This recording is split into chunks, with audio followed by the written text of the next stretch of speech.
What happens when a top U.S. official admits, under oath, that Vladimir Putin is a war criminal, yet in the same breath defends the idea of sitting across a negotiating table with him? That's not just diplomacy, that's a moral puzzle with global stakes. And it was only the first crack in a tense exchange that exposed something far deeper: the contradictions between political rhetoric and economic reality. From Trump's so-called big beautiful bill, to the rising deficit, to the irony of elites attacking elites, Congressman Juan Vargas pulled the curtain back. What followed wasn't a hearing, it was a reckoning. The ranking member on the Task Force on Monetary Policy, Mr. Vargas, is recognized for 5 minutes. Thank you very much, Mr. Chair and Ranking Member, for holding this hearing. Mr. Secretary, welcome. It's great to have you here. I want to thank my colleague and friend from Texas for asking the question about Russia. Do you consider Vladimir Putin a war criminal? Yes. Would you negotiate with a war criminal? I think that's the nature of diplomacy. One must negotiate with both sides, sir. So you will be negotiating then with a war criminal? I believe that negotiation was needed with the Japanese after World War II. Okay. Thank you for that answer.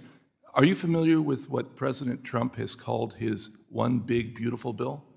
Yes, sir. Could you describe the basics of that bill? It is a combination. The core of that bill is to make the 2017 Tax Cuts and Jobs Act permanent. If this, what he quotes, a big, beautiful bill passes, will the deficit go up or will the deficit go down?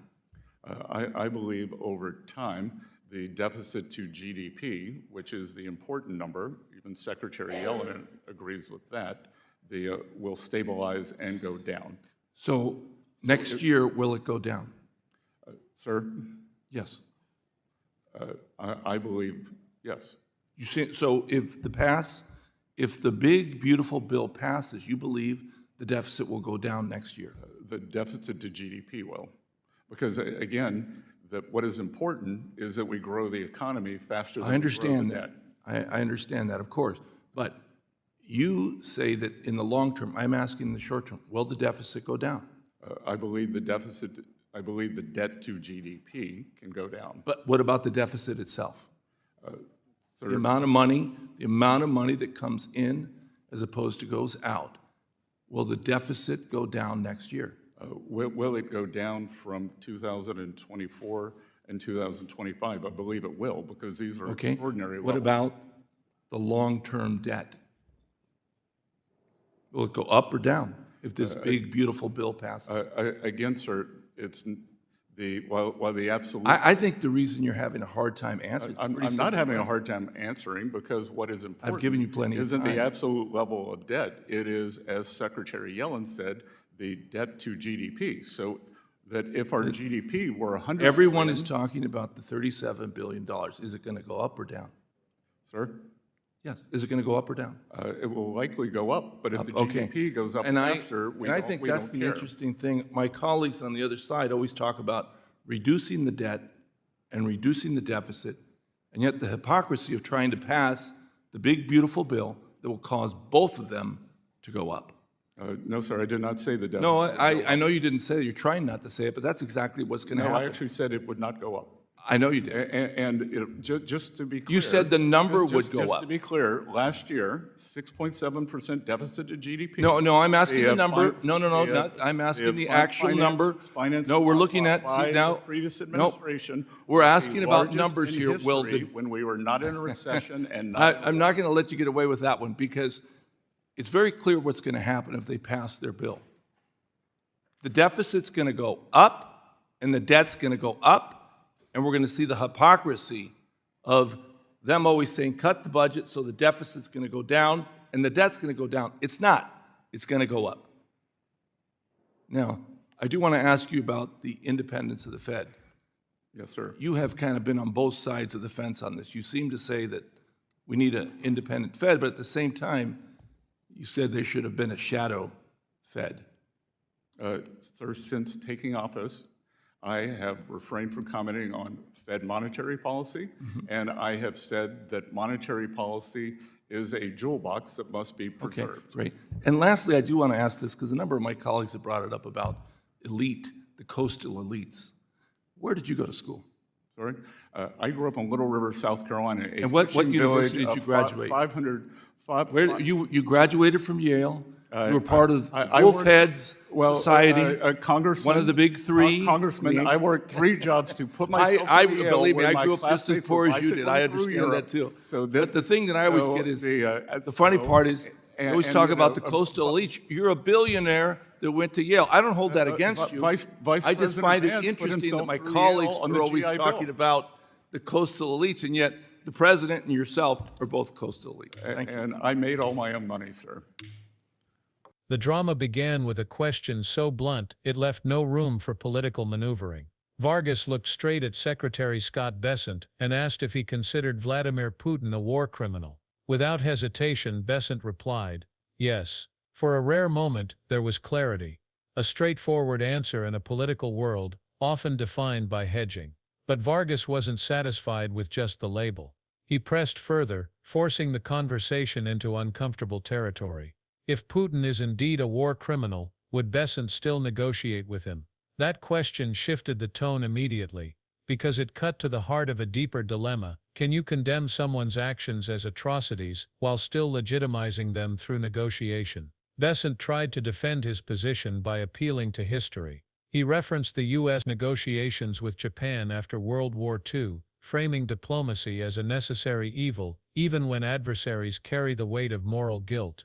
But the follow-up from Vargas sharpened the edge. It wasn't just about history or precedent, it was about the present moral reality. Can a leader who acknowledges a war criminal still sit down, shake hands, and strike deals without betraying the very principle behind that label? That tension between morality and pragmatism set the stage for what came next, and Vargas wasn't about to let it go. After piercing through foreign policy contradictions, the congressman shifted gears into economic terrain. He raised Trump's so-called Big Beautiful Bill, a proposal framed as the ultimate achievement, one that would permanently enshrine the 2017 tax cuts. Bessent's answer stuck closely to the talking points. He claimed the bill's core was about making those cuts permanent, and that over time, the deficit relative to GDP would actually decline. On paper, it sounded like a safe response, one couched in long-term optimism. But Vargas wasn't playing the long game. He wanted a short-term, plain-language answer. Would the deficit actually go down next year? Here's where the exchange turned into a battle over numbers versus narratives. Bessent tried to insist that the important metric was debt to GDP, not the raw deficit number. He repeated that long-term growth would stabilize things. Vargas pushed back, cutting through the abstraction. The kitchen table question wasn't about ratios. It was about whether more money would be going out than coming in, and whether that imbalance would shrink or balloon. Bessent hesitated, danced around the question, and finally admitted that the absolute number would likely rise, though he insisted the economy would eventually outgrow it. That hesitation was exactly what Vargas needed to highlight the hypocrisy. For years, the same voices had demanded fiscal discipline, railing against deficits, and the national debt as existential threats. Yet here they were, championing a bill that would make both the deficit and the debt rise, at least in the near future. Vargas framed it as selective responsibility, pointing out that discipline seemed to matter only when the other side was in power. When it was their own bill, the rules could bend. The tension in the room grew as the exchange laid bare not just a disagreement over policy, but a clash between rhetoric and reality. From there, the conversation pivoted to another cornerstone of economic stability, the Federal Reserve. Vargas raised the issue of independence, noting that Bessent's past comments about a so-called shadow Fed hinted at undermining the central bank's autonomy. Now seated in front of Congress, Bessent insisted that he respected the Fed's independence, even calling monetary policy a jewel box that must be preserved. It sounded polished, almost rehearsed, but the cracks were visible. Vargas subtly pressed on the inconsistency, suggesting that Bessent's shifting stance revealed less about principle and more about political convenience. The question lingered, is the Fed truly safe from partisan influence when the very officials who once floated alternatives now claim to guard its independence?